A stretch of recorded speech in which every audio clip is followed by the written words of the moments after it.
આગળ વાત સુરતની તો સુરતમાં ડુપ્લિકેટનો મોટો ખેલ પકડાઈ ગયો છે।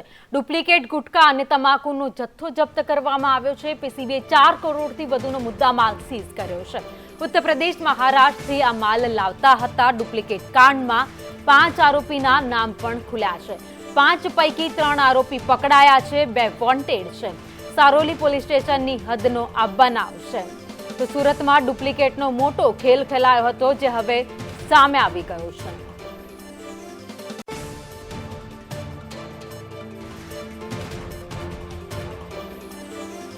ફરી એકવાર સુરતમાંથી નકલીનો એક મોટો ખેલ સામે આવ્યો છે।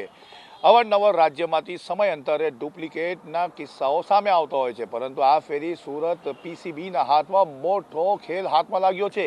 આ જે ગોડાઉન દેખાઈ રહી છે, આ ગોડાઉન થકીથી એક મોટો ખેલ ચાલતો હતો। અહીંયા તમને દેખાશે કે કોઈ જાતનો કોઈ બોર્ડ મારવામાં આવ્યો નથી, પરંતુ આ જગ્યા છે અને આ જે ગોડાઉન છે તે KR ક્રિયા લોજિસ્ટિક નામની છે અને ક્રિયા લોજિસ્ટિક નામની આ ગોડાઉનની અંદર અહીંયાથી ડુપ્લિકેટનો આખો ખેલ ચાલી રહ્યો હતો, જેના અંદર આપણે ગુટકા અને તંબાકુ જે છે તે અન્ય રાજ્યોમાંથી અહીંયા આવતા હતા। સૂત્રો દ્વારા એવું જાણવા મળી રહ્યું છે કે રાજસ્થાન, ઉત્તર પ્રદેશ અને આજુબાજુના અન્ય રાજ્યોમાંથી પણ અહીંયા ગુટકાનું ડુપ્લિકેશન થતું હતું અને ત્યારબાદ અહીંયાથી એ અલગ અલગ જગ્યાઓ પર વેચવામાં આવતો હતો। સુરત પીસીબીની ટીમને માહિતી મળી હતી, બાતમી મળી હતી, ત્યારબાદ અહીંયા રેડ કરવામાં આવી હતી।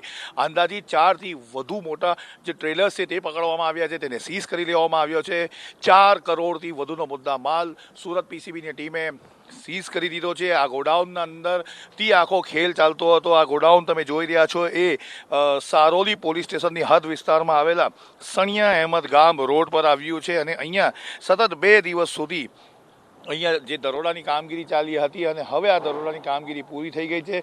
હજુ સુધી સુરત શહેર પોલીસે સત્તાવાર રીતે કોઈ માહિતી નથી આપી, પરંતુ સંદેશ ન્યૂઝ પાસે આ સૌથી મોટી માહિતી સામે આવી છે કે 4 કરોડથી વધુનો ડુપ્લિકેટનો ખેલ સામે આવ્યો છે। કેમેરા પર્સન ભૂષણ ચૌધરી સાથે આઝમ સાલે, સંદેશ ન્યૂઝ, સુરત।